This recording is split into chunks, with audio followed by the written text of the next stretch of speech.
Labbaik Allahumma labbaik, labbaik la syarika laka labbaik, innal hamda wa ni'mata laka wal mulk la syarika lak. Alhamdulillah, alhamdulillahi rabbil alamin, wassalatu wassalamu ala asyrafil anbiya'i wal mursalin wa ala alihi wa sahbihi ajma'in. Rabbi syrah li sadri wa yassir li amri wahlul 'uqdatam min lisani yafqahu qawli, amma ba'd.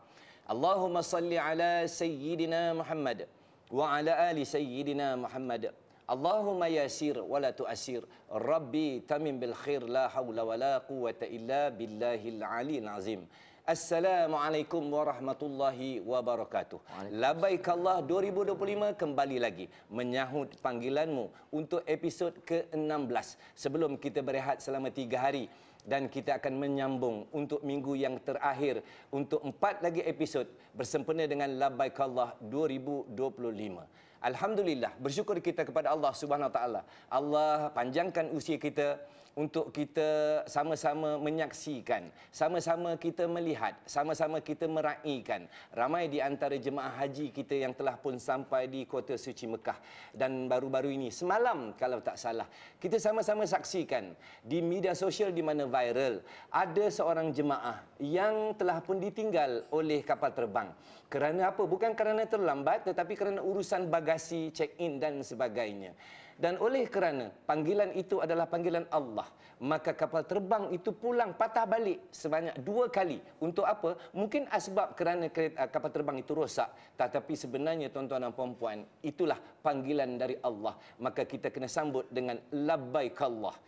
Labbaik Allahumma labbaik. Baik, tuan-tuan dan puan-puan yang dihormati sekalian, di TV ataupun di media sosial, jangan lupa untuk sama-sama kongsikan. Semoga salah satu daripada amal ibadah kita, selain daripada solat, selain daripada berpuasa pada bulan Zulhijjah ini, maka kita kongsikan dalam media sosial supaya Allah SWT akan menganugerahkan kita pahala yang berganda-ganda. Amin ya rabbal alamin. Baik tuan-tuan dan puan-puan, untuk hari ini episod ke-16 kita akan berceritakan tentang satu topik yang cukup istimewa, iaitu kisah haji istimewa. Kebanyakan daripada kita kadang-kadang kita ini sihat tubuh badan tapi masih mengeluh bila diuji dengan kepanasan, bila diuji dengan kesesakan, bila diuji dengan ujian yang macam-macam. Tetapi ada orang diuji dengan segi penglihatan, pendengaran atau pergerakan, tetapi masih lagi tetap bersemangat dan tetap dipanggil untuk menjadi tetamu Allah. Jadi tuan-tuan, kita akan bersama dengan tetamu kita yang dijemput khas pada malam ini, kisah haji istimewa. Saya mau perkenalkan panel kita, iaitu Tuan Haji Muhammad Hafiz Halim. Assalamualaikum Tuan Haji. Waalaikumsalam. Boleh saya nak salam sikit? Allahumma salli ala sayyidina Muhammad. Baik, Tuan Haji Muhammad Hafiz Halim ialah seorang OKU, orang kurang upaya, tetapi dari segi penglihatan. Okey, saya ada dengar katanya penglihatan ni memang total. Ya, totally blind. Dia kategori B1, ikut standard. Kalau dalam bila kita bila cakap dalam konteks B1, dia B2 tu ya ada rabun. Jadi kemudian saya ni okey, penglihatan totally blind. Tapi orang pun nampak, mungkin penonton di rumah nampak macam mata tu celik. Kerana saya, penyakit yang saya hadapi ialah glaukoma. Dia tak menyerang mata secara fizikal, dia serang dia punya urat saraf. Jadi urat saraf dah tak ada, dah putus. Hanya mata je lah yang ada di depan ni.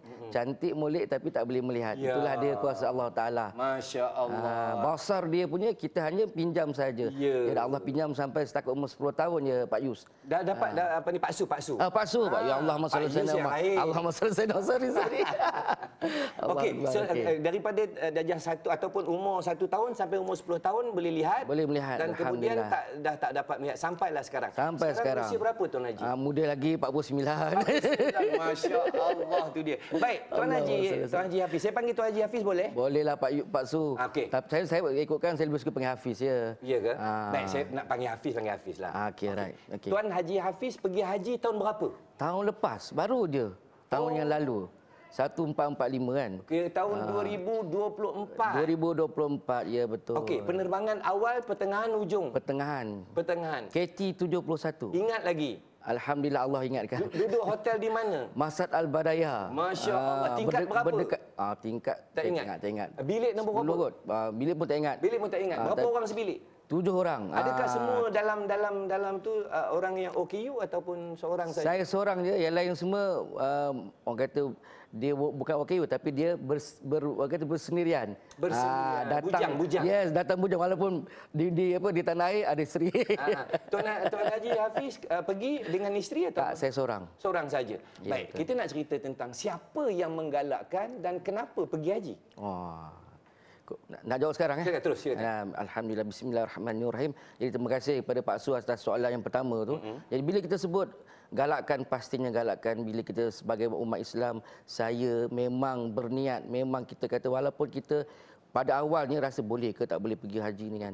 Tapi bila kita dalam konteks kita tak nampak ni macam-macam halangan ujian yang kita akan hadapi. Tapi pastinya saya sebagai umat Islam saya nak menunaikan rukun yang kelima kan. Kita nak juga dan berniat, dan alhamdulillah pada 2018 Allah berikan peluang untuk buat umrah 2018, dan memang selepas buat umrah tu saya bersama dengan ayah saya, dan saya berniat memang kalau boleh ya Allah berikan peluang untuk saya sampai ke tanah air semula untuk menunaikan ibadat haji. Dan tahun 2023 pergi kursus haji pun semua. Tapi Allah tak izinkan lagi atas sebab-sebab tertentu, tapi Allah berikan peluang tu pada tahun 2024 yang tahun yang lepas dan memang pada awalnya Pak Su memang perancangannya pergi bersama dengan rakan untuk membantu saya kan. Tapi Allah kata tak, aku nak kau pergi seorang juga. Seorang-seorang, okey. Kerana Allah nak tunjukkan kehebatan Allah Ta'ala dalam nak melihat, dalam nak membawa hamba dia yang tak nampak ni sampai ke Mekah Al-Mukarramah dan menunaikan haji. Jadi kawan saya itu atas sebab bila kita, ialah ni cerita kat sini je lah kan. Ya. Bila kita membuat rayuan tu kena bayar penuh Pak Su. Ya. Awal-awal ingatkan dapat apa pergi B40 ke benda tu kan. Tapi saya dimaklumkan rayuan semua kena bayar penuh. Tapi alhamdulillah Allah mudahkan Pak Su kan. Wudufur Rahman, Allah kata apa, kalau kau memang betul nama kau tercatat sebagai tetamu yang Allah, yang dipilih sebagai tetamu Allah, insya-Allah apa semua Allah akan sediakan. Baik. Kita nak sambung lagi nanti. Apa yang orang kata walaupun tak nampak, tetapi apa yang dilalui oleh Tuan Haji Hafiz ketika melaksanakan ibadah haji. Pastikan anda jangan ke mana-mana. Kita berehat seketika. Jumpa lagi selepas ini. Labbaikallah 2025 menyahut panggilanmu.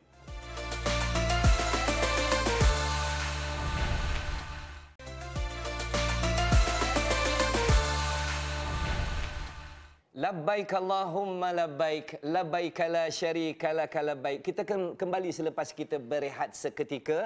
Pastikan anda jangan ke mana-mana. Kalau anda menonton di media sosial, seperti mana biasa, tolong tap skrin dan sila like dan sila komen, dan insya-Allah kami akan bacakan komen anda. Jika ada pandangan, jika ada komen, sila komen di ruang komen tu supaya kami dapat berinteraksi dengan anda. Baik. Tuan Haji Hafiz. Ya, Pak Su. Pergi haji tahun lepas. Penerbangan tengah-tengah. Betul. Dan nak tanya, pengalaman ketika melaksanakan ibadah haji. Pengalaman, saya tak nak tanya Tawab Sa'i dulu. Ketika di Arafah, di Mina, bilik air susah. Sebagai orang yang orang kata golongan istimewa. Macam mana cerita? Okey, Pak Su. Terima kasih. Okey, sebelum saya pergi kepada masyair itu sendiri, sikit saya nak kongsikan di sini. Saya datang seorang-seorang Pak Su. Ya. Jadi bila orang tanya jumpa saya, pergi dengan saya kata seorang-seorang. Saya kata apa? Bertemankan Allah dan Rasulullah. Itu je saya cakap. Alhamdulillah saya dipertemukan dengan seorang orang kata kawan, seorang sahabat di dalam di bilik penginapan di Masjid Al-Badayah. Nama dia pula siapa Pak Su? Siapa? Abu Bakar. Abu Bakar, Masya Allah. Sahabat Nabi. Saya rasa bolehlah kita kata kita Nabi. Tapi Allah nak naikkan kita punya orang kata dari segi darjat tu, kita ni diiringi, didampingi oleh orang yang bernama Abu Bakar. Sama Allah. macam Nabi Muhammad SAW. Dan saya bila orang tanya semua, orang tanya orang dibawa siapa, dia pergi mana-mana pergi, dia akan makan bersama saya, semua bersama saya. Basuh baju saya, macam itulah. Saya rasa macam mana Nabi Muhammad disantuni, macam itulah dia menyantuni saya. Dan alhamdulillah semasa di masyair, ialah memanglah macam Tuan Haji sebut Pak Su sebut tu, Pengalaman di Arafah, di Mina tu memang sangat-sangat orang kata kritikal. Tempatnya kecil. Tempat kecil, bilik air sikit, orang bermilion. Betul, tak boleh nak dinafikan. Jadi bila saya dapat tu, alhamdulillah, ini semua kuasa Allah. Tu saya cakap, Allah dah rancangkan. Saya dapat duduk di Arafah tu masa tu, betul-betul sebelah je buka pintu je, buka bilik air depan tu je. Masya-Allah, tabarakallah. Ini benda yang sangat-sangat kita kata kita pun tak minta, tapi Allah yang bagi. Allah bagi. Yes. Sebab kita tetamu dia. Masya-Allah, tabarakallah. Itu benda tu yang saya nak cakap tu. Perjalanan saya dipermudahkan. Walaupun saya seorang ditemukan dengan sahabat Abu Bakar. Sahabat Abu Bakar, subhanallah. Bayi-bayi, mungkin bayi-bayi Pak Su juga lah umurnya. Dia 57 kot tahun ni. Tahun depan 56. Sama Pak Su. Ya, sama Pak Su. Ya Allah Akbar. Jadi bila saya pergi macam ke Mina pun sama. Melontar, berjalan kaki. Betul. Tak ada orang tolak ke apa ke? Saya dengan dia lah juga berjalan sampai kami sesat berdua. Allah nak uji dengan keadaan tengah panas tu, ketika itu memang tengah ramai yang telah orang kata bergelimpangan di atas jalan. Saya masa tu cakap dengan abang Abu Bakar, saya pergi kan, Abang Bakar, standby bang, kalau abang nak tarik bila-bila masa, marah dia. Jangan jaga tu. Jaga mulut kena jaga, tapi kita kata standby kerana kita bersedia. Kerana masa tu saya memang dalam keadaan masa itu sangat panas. Dan itulah dia ujian. Jadi kita kata tahun depan 52 kan? Memang tinggi bang masa tu. Sangat tinggi. Dan masa tu ialah ujian, dan bila kita balik ke kemah dan kita orang kata melakukan dunia jamrah apa semua sampai habis, alhamdulillah saya masa tu pula dapat dipanggil nafas awal. Nafas awal, dapat balik awal, alhamdulillah. Jadi itu yang dari segi dia punya proses tu agak cepat, dan nak ceritanya dugaan-dugaan tu Allah mudahkan. Okey, sebenarnya saya tadi sesat ke mana sebenarnya? Sesat kita pergi kerana jalan kan banyak tutup, nak pergi balik ke kemah tu. Baik, betul. Jadi semua tanya ni tak lalu, ini ujian lah kan. Ya. Ujian. Allah nak suruh 4 jam bang. 4 jam kira nak pergi melontar, balik tak jumpa 4 jam. 4 jam berjalan tengah-tengah panas. Tuan-tuan dan puan-puan yang diberkati sekalian, sebenarnya di kemah nak pergi ke tempat melontar jaraknya 3.7 km. Dan ada laluan-laluan yang akan disekat oleh pihak berkuasa dekat sana untuk kalau kita nak patah balik. Tapi kalau bila kita masuk lorong yang salah, kita akan keluar jalan yang salah. Untuk nak bagi penonton faham, Tuan Haji kan? Betul. Okey, balik ke Mekah, kata tadi buat nafas awal. Ketika itu berjuta orang tengah tawaf. Macam mana tawaf? Adakah terus tawaf ataupun balik bilik dulu? Balik bilik dulu dan malam tu tawaf. Malam tu tawaf pukul berapa? Dalam pukul 8 lebih kurang, 8 lebihnya itulah. Berapa jam habis? Alhamdulillah, Allah mudahkan juga. Tapi masa tu saya buat dekat atas sekali dekat. Tapi jauh lah. Jauh lah tu. Tapi saya masa tu ditemani oleh Abang Bakar tu? Bukan?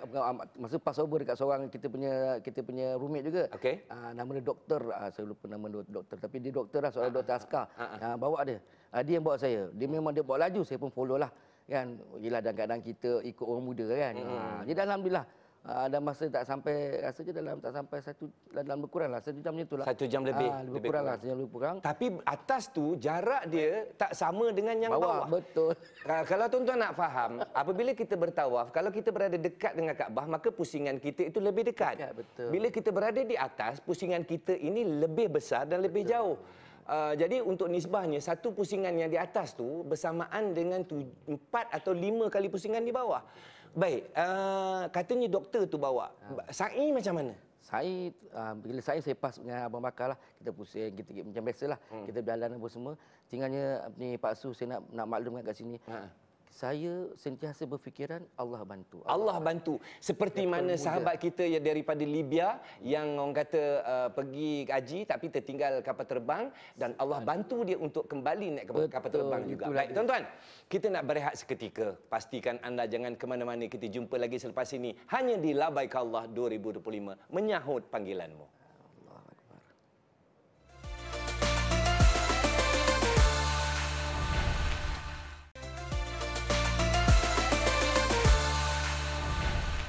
Saya bersama dengan salah seorang jemaah haji istimewa.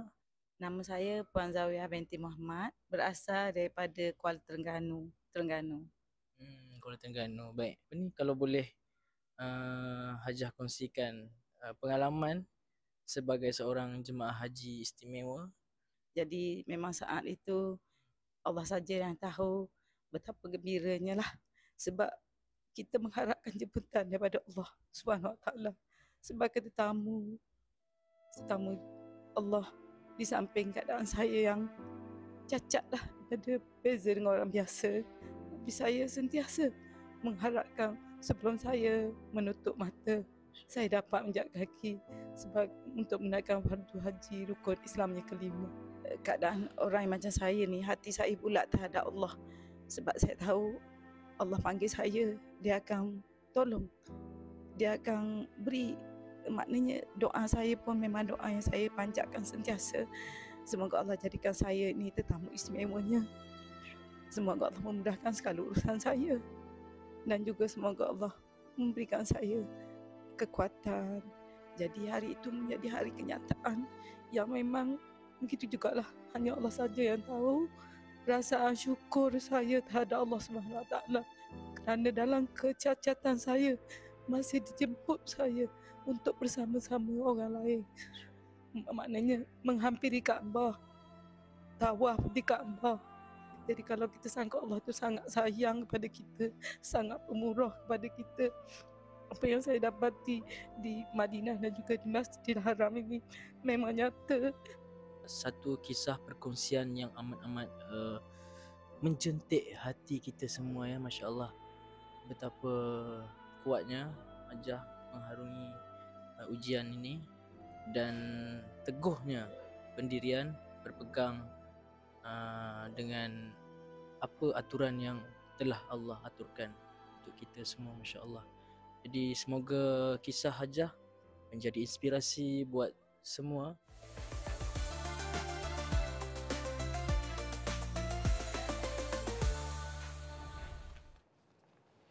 Alhamdulillah. Itu dia tadi tuan-tuan dan puan-puan, perkongsian daripada Tuan Haji Syarul yang sekarang ini sedang bertugas sebagai petugas di lapangan di Tanah Suci Mekah, dan beliau bersama dengan orang yang kurang upaya, dan seperti mana di studio juga kita bersama dengan Tuan Haji Hafiz yang berkongsi pengalaman sebagai tetamu Allah pada tahun 2024 sebagai jemaah haji ataupun Duyufur Rahman. Baik Tuan Haji Hafiz, Ya, Pak Su. mungkin perkongsian yang terakhir, setengah jam begitu pendek untuk kita ni.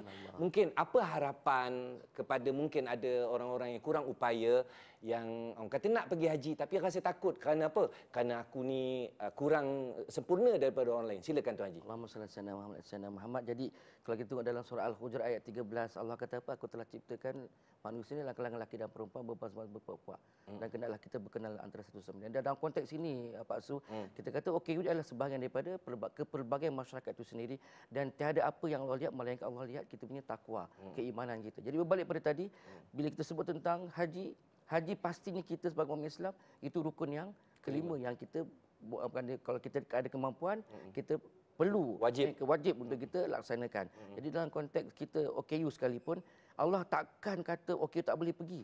Tapi kalau kita sendiri yang meletakkan halangan tu pada diri kita, maka Allah akan bertindak ataupun berbuat apa yang kita fikirkan. Jadi saya sentiasa nak ingatkan pada semua, tak kiralah OKU ke tak OKU, berfikiran positif tu Pak Su. Kita kata husnuzon dengan apa yang pada diri sendiri, dan ataupun apa dalam konteks kita, kehidupan kita husnuzon.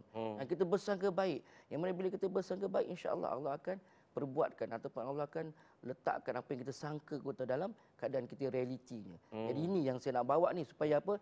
Bila kita sebut kita OKU, kita kata kita macam ada kekurangan, tapi hakikatnya Allah kata kekurangan itu adalah kesempurnaan di sisi Allah Taala. Kerana bila sebut tak nampak, basar Allah tak pinjam pada kita. Bila tak dengar kalam Allah, sama Allah tak pinjam pada kita. Jadi kita tak meminjam dah Pak Su.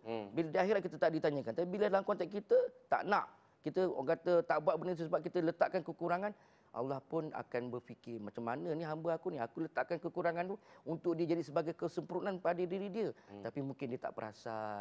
Dan ada suatu hikmah pada diri saya yang kurang upaya ni.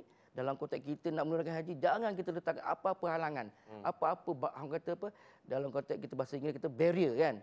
Bila kita letakkan barrier ataupun apa saja halangan di depan kita, maka itulah yang kita akan hadapi. Baik Tuan Haji, kita tutup mungkin doa yang orang kata lagi afdal daripada Tuan Haji Hafiz untuk kita sama-sama aminkan bacaan daripada doa daripada Tuan Haji Hafiz. Silakan Tuan Haji. Bismillahirrahmanirrahim. Alhamdulillahirabbil alamin wassalatu wassalam wa ala ashabil anbiya wal mursalin Amin. wa ala alihi wa sahbihi ajmain. Amin. Ya Allah ya Rahman, ya Allah ya Rahim. Amin. Ya Allah permudahkanlah semua segala urusan kami ya Allah. Amin. Ya Allah jika kau pilih hamba untuk datang menunaikan fardu haji kepadamu ya Allah. Ya Allah kau permudahkan ya Allah. Ya Allah ya Rahman, ya Allah ya Rahim. Hamba mohon padamu ya Allah. Kami mohon padamu ya Allah. Jadikan kami sebahagian daripada umat Islam yang kau pilih ya Allah. Amin, ya Allah. Datang ke Mekah Al-Mukarramah untuk menunaikan haji ya Allah. Amin, ya Allah. Ya Allah ya Rahman, ya Allah ya Rahim, permudahkanlah semua urusan umat Islam, termasuklah umat Islam di Malaysia ini ya Allah yang Amin. menunaikan haji sekarang ini ya Allah. Ya Allah ya Rahman, ya Allah yang sesungguhnya kami lemah, ya Allah kau lah yang kuatkan ya Allah. Sesungguhnya kami ini ada kekurangan, kau lah yang melengkapkan kami punya kesempurnaan ya Allah. Rabbana atina fid dunya hasanah wa fil akhirati hasanah wa qina adzabannar. Wa sallallahu alaihi wasallam Muhammad wa ala alihi wasallam. Walhamdulillahirabbil alamin. Amin. Terima kasih banyak. Salam sikit Tuan Haji. Masya Allah. Doa yang ringkas dan padat tuan-tuan dan puan-puan. Baik, selesai sudah. Setengah jam masa berlalu. Tak cukup masa untuk kita kongsikan bersama dalam rancangan Labbaik Allah ini. Kalau rasa tak cukup, kita ada 4 episod lagi minggu hadapan bersempena dengan Hari Raya Haji ataupun musim haji tahun ini. Jangan lupa temu janji anda hari Isnin sehingga hari Khamis dalam rancangan Labbaik Allah 2025. Jumpa lagi minggu depan. Sekian dari kami. Wabillahi taufik wal hidayah. Assalamualaikum warahmatullahi wabarakatuh. Waalaikumsalam warahmatullahi wabarakatuh.